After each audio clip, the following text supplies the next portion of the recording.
Last video में हमने ये पढ़ा था कि मेंडल ने पी प्लांट को क्यों सेलेक्ट किया और पी प्लांट के कौन कौन से कैरेक्टर्स थे। उन कैरेक्टर्स को क्विक रिवाइज करते हैं। तो उसमें पहला था कि उसका लाइफ स्पेन शॉर्ट था, ज़्यादा प्लांट एक साल में ग्रो किए जा सकते थे। उसमें सेल्फ पॉलिनेशन या सेल्फ फर्टिलाइजेशन, क्रॉस पॉलिनेशन या क्रॉस फर्टिलाइजेशन की प्रोबेबिलिटी भी थी। साथ साथ में एक और बहुत इंपॉर्टेंट बात थी 7 पेयर ऑफ एलेलिक कैरेक्टर और ज़्यादा नंबर ऑफ ऑफस्प्रिंग्स।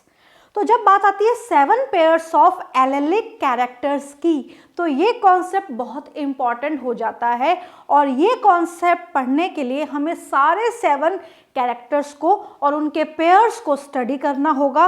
और यहाँ पे हमें ये भी देखना होगा कि इसमें डोमिनेंट कौन सा है और रिसेसिव कौन सा है। So here the pair, how many pairs? 7 pairs of allelic characters found in garden plant या garden pea plant, यानी कि garden pea plant में 7 pairs of allelic characters कौन से हैं? तो यहाँ पे कुछ कैरेक्टर्स डोमिनेंट हैं और कुछ कैरेक्टर्स रिसेसिव हैं। तो यहाँ पे जो सबसे पहले जिन कैरेक्टर्स के बारे में हम बात करते हैं that is the seed shape. ये मान लीजिए फर्स्ट कैरेक्टर हम मान के चलते हैं, यानी कि मटर के जो पेड़ है उसमें जो मटर की फली आ रही है वो फली कैसी है और उस फली के अंदर जो बीज है वो कैसा है। तो पहले हम बात करते हैं यहाँ पे मटर का बीज कैसा है, that is the seed shape. अगर सीड का शेप राउंड है तो उसको बोलेंगे राउंड, वहीं सीड का शेप अगर झुर्रीदार है तो उसको हम बोलेंगे रिंकल्ड। तो यानी कि ये एक कैरेक्टर है एलेलिक कैरेक्टर। कौन सा है ये एलेलिक कैरेक्टर? Seed shape. और इसके कॉन्ट्रास्टिंग कैरेक्टर यानी कि इसके ऑपोजिट कैरेक्टर कौन कौन से हैं? Round and wrinkled. जितने भी 7 कैरेक्टर हम पढ़ेंगे उनके कॉन्ट्रास्टिंग कैरेक्टर्स भी हम पढ़ेंगे, ये बात ध्यान रखनी है क्योंकि यहाँ पे 7 पेयर्स बोलेंगे ही इसीलिए इनको कि 7 कैरेक्टर्स विद देयर पेयर्स, यानी कि जो 7 कैरेक्टर हैं वो अपने पेयर्स के साथ हैं। तो here the first is the shape of the seed, that is round and wrinkled. Next is colour of the seed, यानी कि सीड का रंग कैसा है, जो मटर का दाना है उसका रंग कैसा है। ये सेकंड एलेलिक कैरेक्टर मान सकते हैं हम। तो अगर सीड का जो रंग पीला है तो हम उसको बोलेंगे राउंड एंड येलो, यानी कि जो शेप है वो तो है राउंड बट जो उसका रंग है वो कैसा है? येलो। तो यहाँ पे उसका कॉन्ट्रास्टिंग कैरेक्टर कैसा है? ग्रीन। तो शेप में हमारे पास 2 ऑप्शन है, पहला है येलो, दूसरा है ग्रीन। तो हमने 2 कैरेक्टर की बात कर ली, shape of the seed and the colour of the seed. Colour of the seed yellow green, shape of the seed round and wrinkled. Third, मटर में जो फूल आ रहा है उसका रंग क्या है? तो उसका रंग पर्पल और वाइट। तो ये कॉन्ट्रास्टिंग हो गए। तो जो फ्लावर का कलर है वो 2 तरीके से डिफाइन किया गया है, पर्पल और वाइट। कई जगह कई बुक्स में हमें वायलेट भी देखने को मिलता है, तो यहाँ पे पर्पल या वायलेट दोनों ऑप्शन हो सकते हैं। फिर मटर की फली का शेप, मटर की फली किस शेप की है? इनफ्लैटेड, यानी कि पूरी सीधी सीधी है, कोई झुर्रियां नहीं है उसमें, तो उसको हम कहेंगे इनफ्लैटेड। और अगर दब दब के मटर के दाने भरे हैं तो बाहर से फली में भी कॉन्स्ट्रिक्शन नजर आएंगे। तो ये जो कॉन्स्ट्रिक्शन नजर आ रहे हैं फली में, इसकी वजह से ये शेप कैसी हो जाती है फली की? कॉन्स्ट्रिक्टेड।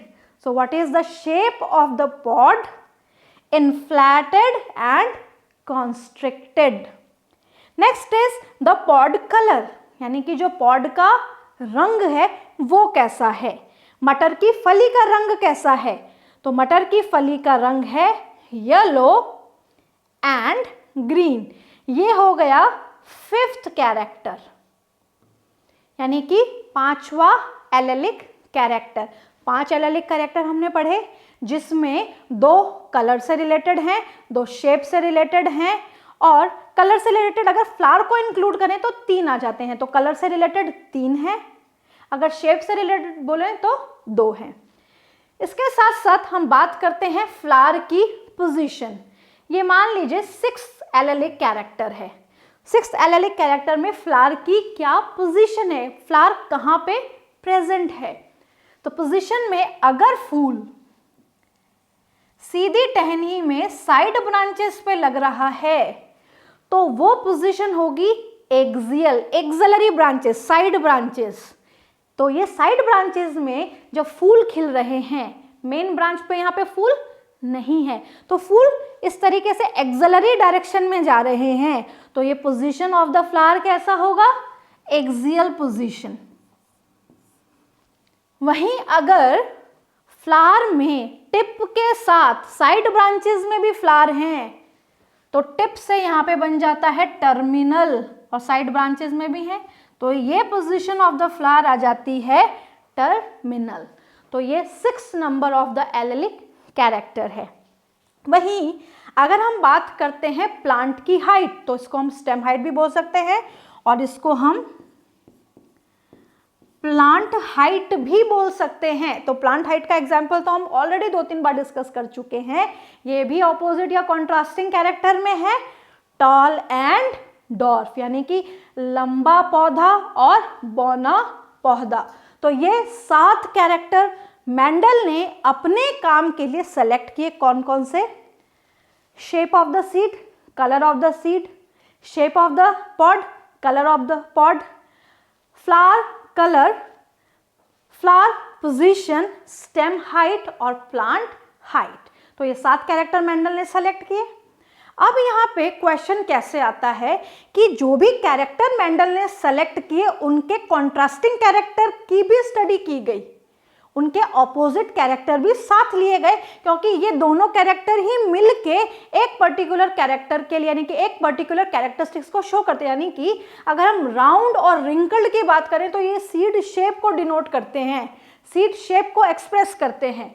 वहीं हम येलो और ग्रीन की बात करें, सीड से रिलेटेड, सीड येलो है, सीड ग्रीन है, तो यानी कि ये सीड के रंग को निर्धारित करते हैं। वहीं अगर हम फ्लावर का पल्पर और वाइट कलर देखें तो ये फ्लावर के कलर को डिसाइड या निर्धारित या एक्सप्रेस करते हैं। इसी तरीके से सारे कैरेक्टर लिए गए।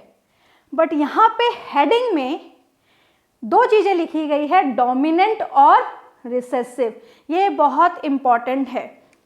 जो इस लाइन में लिखे गए हैं, इस साइड जो लिखे हैं मैंने, दीज आर ऑल डोमिनेंट, और जो ये वाला साइड है ये रेसेसिव है।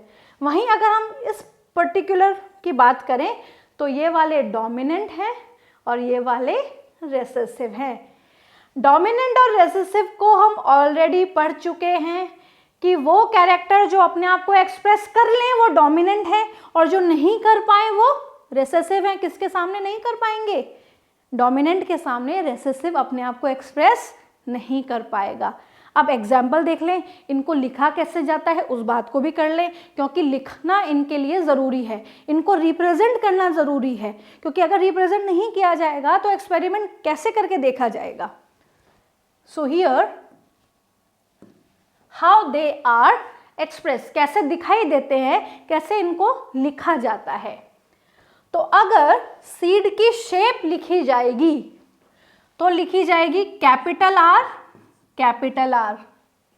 यानी कि अगर मैं लिखती हूं यहाँ पे कैपिटल आर, तो ये बात सीधा ये बताती है कि ये सीड का राउंड शेप है, सीधा ये डिसाइड कर देती है। कैपिटल आर क्या डिसाइड करता है, सीड का गोल होना, राउंड सीड शेप। वहीं इसके लिए ऑपोजिट लिखते हैं रिंकल्ड के लिए, तो स्मॉल आर। मैंने आपको पहले भी समझाया था कि राउंड का पहला अल्फाबेट ले लेंगे बट रिंकल्ड का पहला नहीं लेंगे। जो आपने इंग्लिश अल्फाबेट यहाँ लिया है वही उसका छोटा फॉर्म यानी कि स्मॉल अल्फाबेट आपको यहाँ पे लेना है। So capital R, small R क्या डिसाइड करते हैं ये दोनों, सीड की शेप को डिसाइड करते हैं। कैपिटल आर रिप्रेजेंट करता है राउंड शेप को, स्मॉल आर रिप्रेजेंट करता है रिंकल्ड शेप को। Colour of the seed, capital Y यहाँ पे येलो से हमने ले लिया है y, तो ग्रीन के लिए क्या लेंगे, small y। So here if I right capital Y, तो समझ आना चाहिए कि it is the yellow seed colour. किसके बारे में बात हो रही है, येलो सीड कलर के बारे में बात हो रही है। दूसरी इंपॉर्टेंट बात, जो भी डोमिनेंट कैरेक्टर हम लिखेंगे उनको कैपिटल लेटर में लिखेंगे और जो भी रेसेसिव कैरेक्टर लिखेंगे उनको स्मॉल लेटर्स में लिखेंगे। तो इस देख लीजिए आप, यहाँ पर सारे कैरेक्टर स्मॉल में लिखे जाएंगे, यहाँ पर भी, और इस वाले लाइन में सारे कैरेक्टर्स कैपिटल में लिखे जाएंगे। Third example, purple, capital P, यहाँ से पर्पल से हमने ले लिया है P। वाइट के लिए हम लिखेंगे स्मॉल p। वाइट के लिए क्या लिखेंगे, स्मॉल p, ना कि स्मॉल w। तो अगर फ्लावर कलर पर्पल है तो क्या लिखा जाएगा, कैपिटल P। मटर की फली का शेप कैसा है, inflated, capital I, constricted, small i, constricted कैसा लिखा जाएगा, स्मॉल i। सो अगर मैं बोल रही हूँ कैपिटल I क्या है, तो सीधा आना चाहिए इनफ्लैटेड पॉड शेप। कैसी shape, inflated pod shape. Small i क्या है, constricted pod shape. Next is pod colour. Pod colour और सीड कलर में कंफ्यूज नहीं होना है। सीड कलर में जो डोमिनेंट है वो येलो है, रेसेसिव है वो है ग्रीन। वहीं अगर हम पॉड कलर की बात करें तो उल्टा है। तो एक अगर ढंग से याद रहेगा तो दूसरा आसानी से याद रहेगा। तो आप बेहतर है सीड कलर को याद रखें, येलो एंड ग्रीन।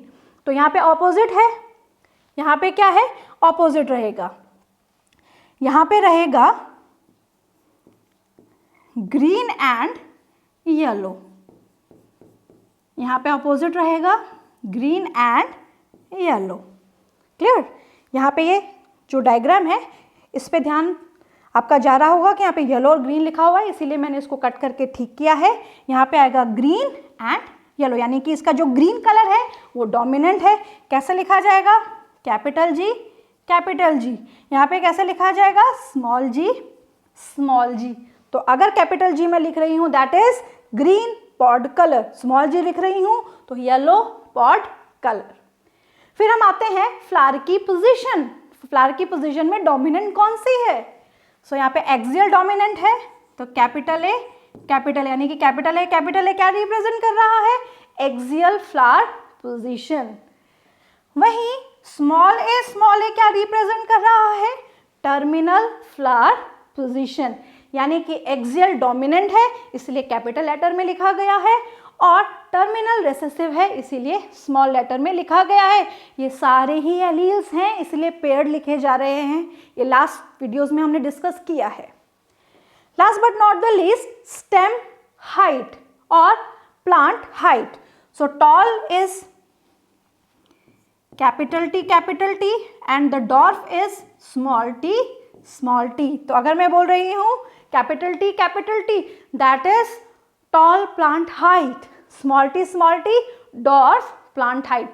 सो यहाँ पे इस वीडियो में हमने पढ़ा कि मेंडल ने कौन कौन से 7 कैरेक्टर लिए और 7 कैरेक्टर को कैसे लिखा, उनके डोमिनेंट और रेसेसिव कैसे देखे गए, डोमिनेंट को कैसे लिखा गया, रेसेसिव को कैसे लिखा गया, और डोमिनेंट और रेसेसिव यहाँ पे क्या दिखा रहे हैं, कॉन्ट्रास्टिंग कैरेक्टर्स। नेक्स्ट वीडियो में हम स्टार्ट करेंगे मोनो हाइब्रिड क्रॉस से।